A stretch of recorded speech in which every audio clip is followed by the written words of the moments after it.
Hello, everyone. Welcome to a new episode of Uncanny Treks covers Star Trek Lower Decks. I am Bob in Cascadia. That is Matt in the Southland. Matt, how are you doing this evening? Doing great, Bob. The title of this week's episode was Upper Decks, and man, this is a strong episode.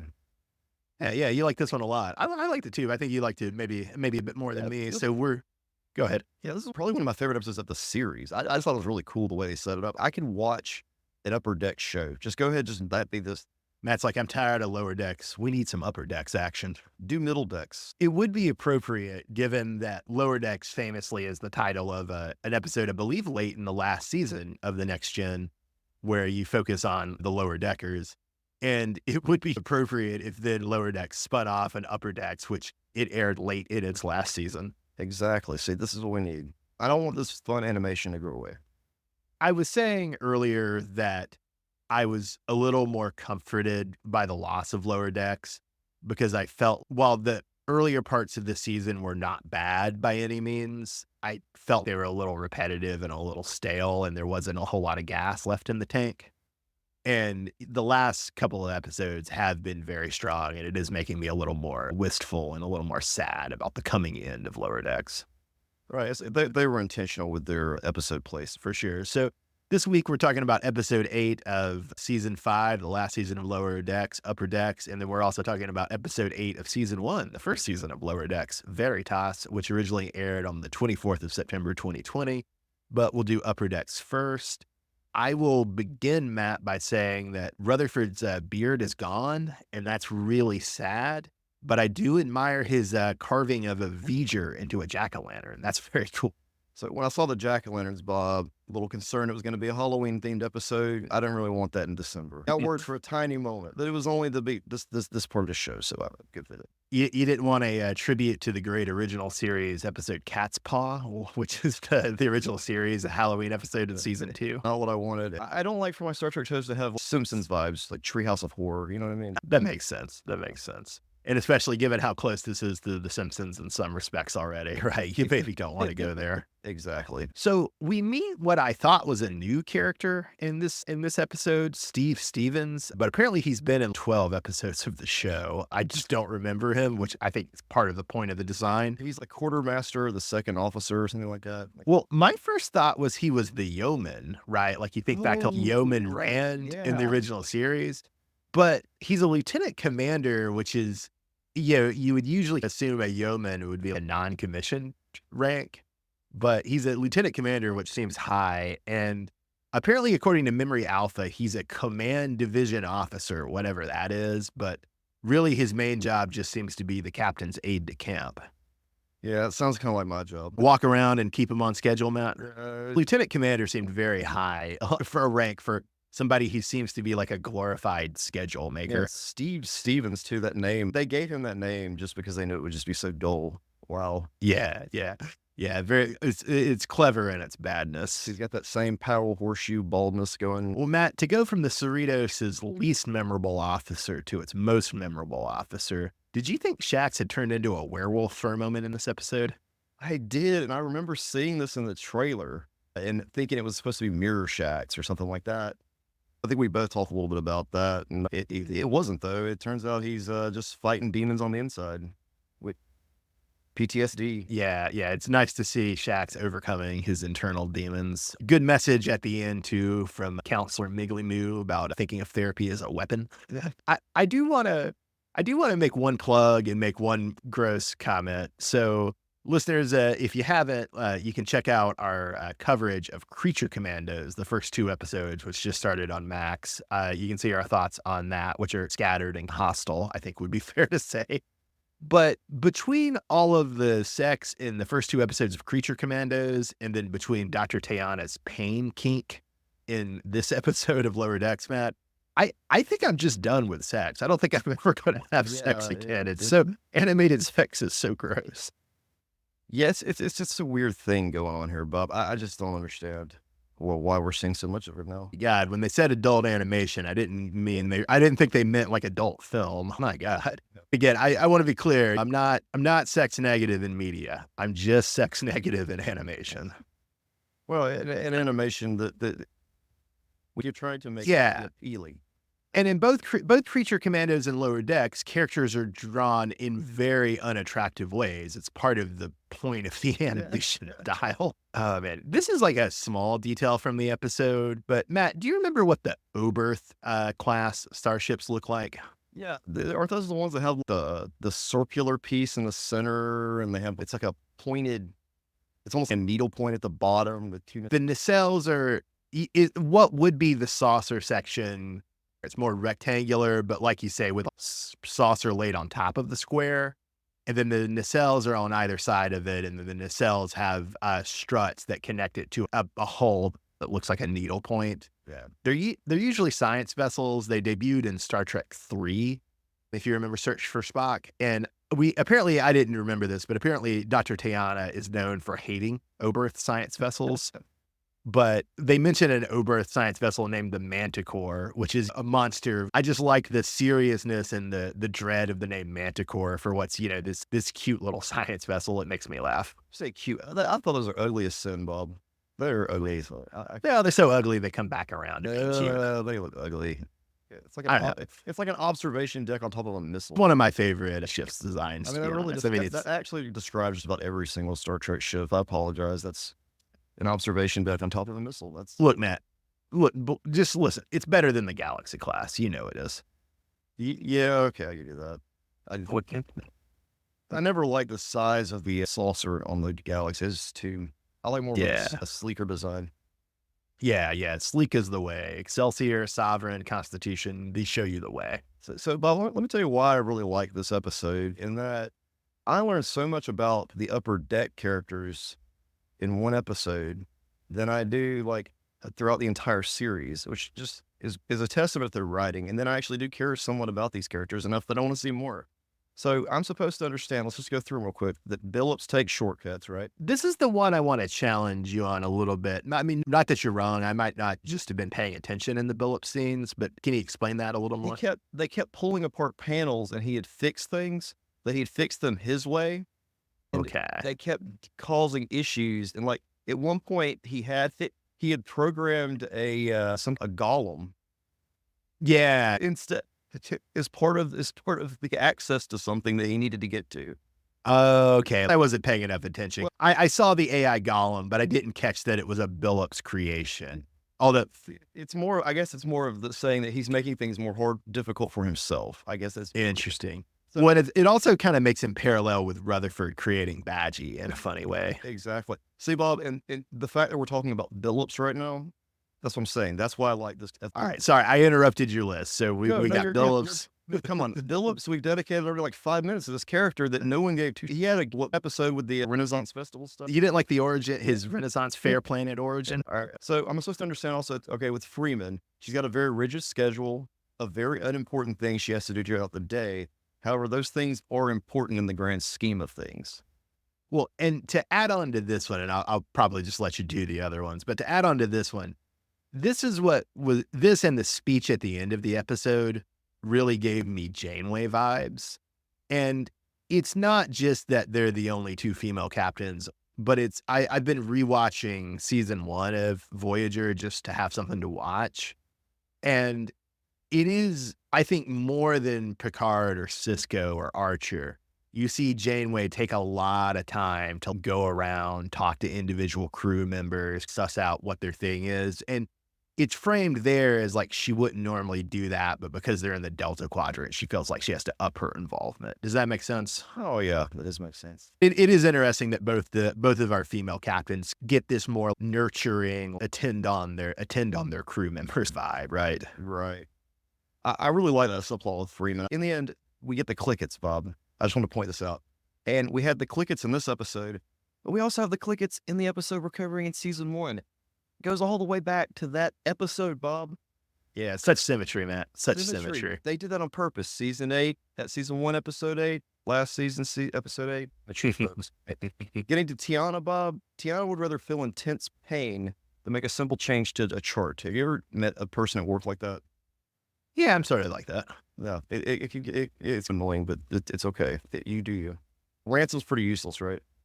Yeah, although he at least fronts as he pretends to be useless to motivate the lower decks, but maybe that's how he justifies his uselessness to himself. I mean, the psychological complexities abound. That was crazy. And then, we also found out that Shax is constantly battling the ghost of his past, which we didn't really know anything about. Learned a lot about that one character.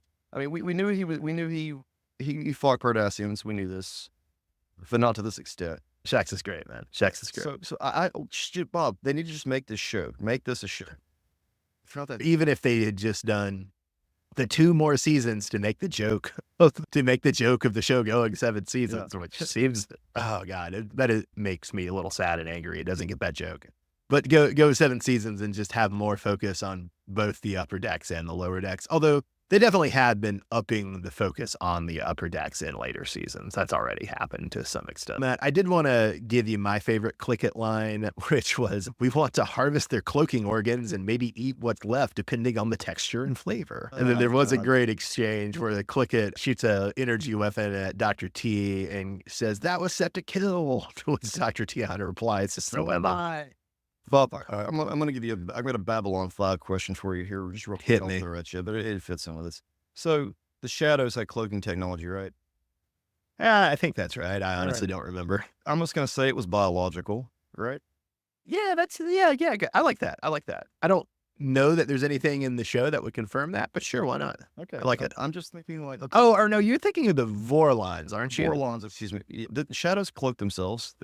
Well, probably Shadow technology is probably similar to Vorlon technology, but I think we explicitly know that Vorlon ships are organic, and then this is outing me as a bad Babylon 5 fan, but I don't remember if the Shadow ships are organic or not. Okay. Well, I'm just thinking, if it's organic, do you think that they would, as a species, we would then try to harvest those creatures to get their technology?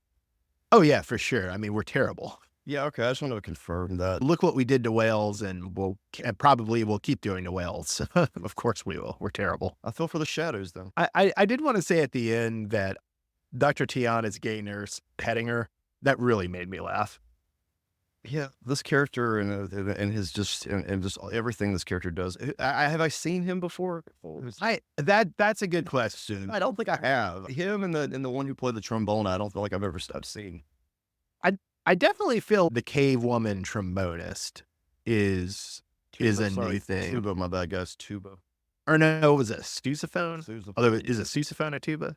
I don't know. It's a big brass instrument that she's playing. His name is Nurse Westlake, I believe. He's been in 12 episodes, although he was a non-speaking background character until the Voyager episode last season, Tuvix. Wow. We've got 2 characters we have seen so many times I didn't even realize they were running characters. Yeah, that also makes me wonder if Steve Stevens was not speaking, although I'm not gonna look it up. Well, Matt, the last character beat I wanted to highlight from this episode is at the end, T'Lyn has the line, "I have made a joke at your expense." But where's she been all the series? Why didn't we have her all series? We could have so much more of this. Or when they had her join the crew at the end of season 2, we could have had her at least fully in season 3 and 4. What is wrong? Why not? That's your missed opportunity, Lower Decks. It's the one missed opportunity. I mean, it really would have helped the show a little, because as much as I like this show, there are times when it feels like it's in a little bit of a rut of always having to do the same type of stories with the Fantastic Four. And so adding T'Lyn to the Fantastic and making it the Fantastic Five would give you more variation. Well, Bob, let's talk character of the episode. And I think we're in agreement on who the character of the episode is. Yeah, it's got to be, for me, it's the line as he yells about his guilty conscience about killing all these Cardassians. They weren't warriors. They were occupiers. Bob, my favorite scene, though, with Shax is when he finally comes out of his trance and realizes he beat up all his clickets, and he apologizes to them. He thought it was an accident. Yeah, he's working on himself. He's working on himself. Well, to go to episode 8 of season 1, Veritas, I just wanted to say, I don't know if you remember this at all, but it's really nice to have a retrospective courtroom episode in Lower Decks, very much in the traditional of the original series episode, Court Martial. And then also there's a Next Generation episode, Matter of Perspective, which I don't think I saw till I was an adult, but I vividly remember you telling me the plot of Matter of Perspective because you'd seen it and I hadn't. I have no clue what this one's about. It's one where they go on a space station and I think it blows up and they blame Riker and then they have to reconstruct it on the holodeck. It's a late season 3 episode. And I'm just go back and rewatch this and report back to you, bub. It's hilarious. You don't remember it at all, but it's like one of my most vivid memories about watching Star Trek as a kid. It's not even watching, it's just having you describe it to me. That's hilarious. I don't know. All I remember is you as a kid is you had that magazine that had like descriptions of all the episodes. I just remember reading like every single synopsis. Yep. Same, man. Same. I think it was was it the 25th anniversary? Yeah, Or maybe 35th. God. Or no, it would have been 30th. It would have been 66 to 96. Yeah. That's what's so crazy though, because back then, I mean, we didn't have money to buy like we had some tapes, but we only had that was the only way to get them. VHS. I think I think all I had was I had a box set of the pilot episodes Yeah. of DS9, the next gen, and the 2 pilots of the original series. So that was 4 episodes. And then, although a lot of them were 2-parters. And then I had a VHS of The Man Trap, which is the salt vampire that they also reference in this episode. Exactly. It's just crazy. Yeah, I think I had Trouble with Tribbles. I think is all I had, maybe. Yeah, I remember watching Trouble with Tribbles. I had a bootleg copy of Generations. I got my neighbor to download on HBO. Oh, that's funny. That's funny. And by download, you mean record? My God, we're old, man. This is off track, and this is going to be a little off track, but it's fun. Yeah, so Go for it. You know, I'm rereading some Batman comics from the '90s that we grew up with. And Yeah. to hear Tim Drake use the language of that time to talk about computers is awful. One of the lines I read in Prodigal is, "I'm going to modem over the file to you." The Bat. Oh, that's amazing. That's amazing. I'll modem it to you. Oh, it's so good. It makes me so happy. Crazy how far the technology is. People don't understand like how it was so different. Can I make a slight counterpoint? You're right that communications technology has advanced crazily over the course of our lives because we're some of like the last people who remember a pre-internet world. Right. Not that we're the last people still alive, but just chronologically we're some of the last, right? Right. You're right in that way. The world has utterly changed. But I was reading a novel from 1985 to talk about with a friend. It's called White Noise by Don DeLillo. It's a very famous postmodern novel. I've meant to read it for 20 years and never have. Finally read it. It's really great. And it is an absolutely brutal satire of American academic culture in the 80s and also American supermarkets in the 80s. It's brutal and nothing has changed, Matt. Nothing. In the grand scheme of things, it's still the same. You're just getting it faster. I do think, though, like if you'd written that novel 40 years before, supermarkets in the universities in 45 would look nothing like they do in 85. But in 85 to 2024, they look almost exactly the same. In some ways, yeah, the communications technology has changed everything. But in other ways, we're actually had been in a real moment of stagnation in the last 40 years, if that makes sense. To some degree, yes. I understand what you're saying. We still have the same problems, essentially. They're just more sort of. Oh, the other thing about that book, it got a lot of burst recently. Do you remember when the train derailed and leaked the toxic gas in Ohio? East Palestine is the name of the place. One of the main things in that novel, too, is there's an airborne toxic event. I was already going to read it before that, but that motivated a lot of people to revisit it. And it's actually, sorry that I'm off the tangent, but one of the best page turns in literature I've ever experienced. So I knew about the airborne toxic event in White Noise, but I thought it was the climax of the novel. Oh. And I was still in the first part, and I'm reading it, and the way my edition lays the page, the end of this chapter is pretty near down to the bottom of the page. Mm-hmm. And so I didn't even register. I was going pretty quick. I didn't even register that I was coming up on the end of the chapter because it was so low down. And the end of this chapter is the family of the main character is watching their mother on local access television. They're at home watching her on the TV in the living room, and they're having a religious experience because it's also a kind of satire of TV culture. And they're having this almost religious experience of seeing their mother on the local access TV. I got to the end of the page. I turn it, new page, part 2, airborne toxic event. I didn't expect that to happen at that moment, and just a hard transition. It's one of one of the best page turns on a book I've ever experienced. I'm looking at the synopsis of this. I'm gonna have to give it a read, Bob. It might be a fun audiobook. That might I could do that. DeLillo's got a very quippy style. From. Well, Bob, back to what we came here to discuss, Lower Decks. We're talking about Veritas. We're talking about it's a retrospective court episode. We start out with the Fantastic Four arguing about who's the best Star Trek supervillain. And Boimler's going with the choice of Roga Danar, who I did not remember at all. I think he's a super soldier. Yeah. In the episode of Next Gen in season 2 or 3, that's an allegory about the IRA that the BBC wouldn't air until a couple of years ago. It's called The Hunted. I don't remember much about it. I was going to actually give it a watch, but then I didn't get into it. It's also the source of the meme about the Irish Unification Act of 2024, which, we almost got it. Star Trek almost predicted a unification of Ireland in 2024. I really did like Boimler's response when Mariner tells him to fake it, and Boimler's just like, what's it? That's the real problem with all this. I don't know what the it is. Well, and the fact that you have to ask that shows that you don't understand the concept, right? That not knowing what it is part of faking. Crazy and funny how incompetent both Mariner and Boimler are on the bridge. They're given those opportunities, Bob. Just grab the brass ring. They just don't do it. They don't do it. That's right there. They gave him a shot. As an English teacher, this makes me relatively unique, but I usually don't love wordplay. Yeah. But the word uneeled, that actually does make me laugh. That's a good word. It's a very good word.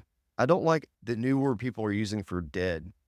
Unalived. Is that a thing that you're hearing a lot more? Yeah, you know why people are doing that, right? No, Bob. Please tell me why, and hope it's not to get around the automatic algorithms that give you strikes on Twitch and YouTube. If you tell somebody to say kill yourself, you'll get a strike. But if you say unalive yourself, oh, how awful. Okay, I thought it was the thing people just don't want to say dead because it hurts. It hurts them, makes them sad. There's probably some of that too. But yeah, there's also what you're saying makes way more sense. That explains a lot. You got to be able to threaten you some way where it won't pick up that I'm threatening you. Exactly. Back when I cared about Twitter, I used to be very good at suggesting people off themselves without triggering the algorithm. I think this one guy once said something mean about my very good friend's husband. And so we both just started. I just kept sending him party pictures of us when you finally do it. Us when you get the courage to end it. Damn, Bob. Hey, man, if he didn't want that, he shouldn't have said that about my friend's husband. There you go. There you go. F-A-F-O. What other question about death euphemisms? Do you have any feelings on the word? Not really, no. I feel I've been hearing that a lot more recently. And I think it's not a real word. I think it's made up cop speak. You know how cops like their jargon and their police reports. But I got into an argument with a friend who's a lawyer who likes that word and finds it very useful. And I was just like, but man, you can say deceased in every context where you could say decedent. Like what's its add value? Yeah, I've never heard that, Bob. It hasn't made its way down here to the Southland. When it gets down here in a couple of years, I'll let you know. Another exchange I really liked in this episode is Rutherford coming at him as one of his update blackouts. It's like, I don't know how to be nervous. And Shax's pointing to 2 down Vulcans is like, tell that to Spock and Spock. Matt, do you think aliens call humans Kirks? I mean, they could. Well, like Karens, I guess. Oh, I didn't even think about that potential. That's good. That's good. For nostalgia reasons, it was great to see a Vulcan shuttle and a space dock in this episode. Yeah, that little trinket of knowledge about what a Vulcan shuttle looks like is always going to be just stuck in my head. Do you remember my little micro machine of it? Sure do, Bob. That's the only reason I remember what that thing looks like. And then I have to say that the Gorn wedding is my favorite use of the Gorn before Strange New Worlds. It's so funny. Yeah, I remember when this episode first aired that you texted me whenever you watched it at 2 a.m. in the morning. All you wrote was Gorn wedding! ! Just the image of Rutherford being gnawed on by a bunch of Gorns as he walks on the floor. Yeah. It's very funny. It is funny, yes. Matt, you know the meme theory that Picard is always speaking French and the universal translator is rendering it as English with a British accent. Right. So if Picard is Q's favorite mortal, Should we assume that Q is also always speaking French? Yes, and the computer's translating it. I like that. And as we see Dr. T get on the alternate Cerritos, the another California class ship, and she sees human fly Boimler. Did you want more of human fly Boimler? I just wanted to hear it talk. Yeah. Wise man, Yeah, wise I wanted man. to hear it talk for at least once, and then I could give you a better I want to see more of it. Well, Matt, I did want to say, I don't know if you'll agree with this, but one of the things we go to this show for is profound commentary about the nature of modern work and the nature of workforces. Mariner's great line, knowing things means more work. Oh man, that spoke to me. That speaks to how I try not to know things. It's very true, Bob. The more you know, the more you have to play around. Who is your character of the episode, Matt? I'm giving it a 10D Bob for this one because we get to see her go on the secret mission. It was a short little story, but it was cute, you know. Yeah, Tindy was great this in her segment. That was good. That was good. I'm gonna have to give it to Rutherford though. I really felt his pain about updates. My laptop was dealing with an update from Tuesday to Friday. It was insane. Yeah, the poor It was laptop. partially I restarted the computer because I was hoping that would expedite it, and it just Mhm. restarted the whole thing, and then it failed. It's all better now. This has been Uncanny Treks cover Star Trek Lower Decks. We only got 2 more Lower Decks episodes to go, Matt. Are you sad? I'm extremely sad, Bob. I need more lower decks. But the only thing that means though, Bob, lower decks is leaving, but that means Strange New Worlds is right around the corner somewhere. Hopefully. I would expect more in late spring or early summer, I would expect, but maybe I'm wrong. We're one step closer, Bob. One step closer. That's true. That's true. Yeah, and the last Star Trek standing, really. Really is. We're gonna get 8 seasons. Oh god, yeah. Let it go to eternity. Let it go to eternity. All right. Well, this has been Uncanny Treks covers Star Trek Lower Decks. Join us for our last 2 episodes. Join us for our big retrospective on season 5 and the whole show. I am Bob in Cascadia. That is Matt in the Southland. Have a great night, everyone. Thanks for listening.